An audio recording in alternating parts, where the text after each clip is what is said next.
Ubi na po si Tay. Dala na po na yung pugita. Laka ng pugita.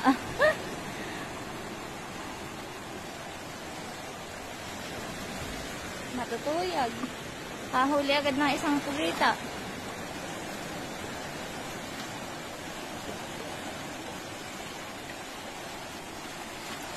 Tingnan po natin yung huli. Ang gamit po ni Itay ng kapay. Oh, nangangabulsot pa siya. Nabubulsot si Itay. Laki Itay yan eh. Huli agad ng pugita. Ba, may mangadlit din. Pugita po at mangadlit pala yung nahuli.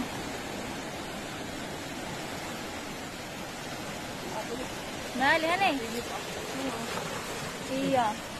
Sa kami, ay, nasulatan na pati kami. Yung mangadlit din po. Nako na yan. Na isda. Sino nakadali, Tay? Ako na.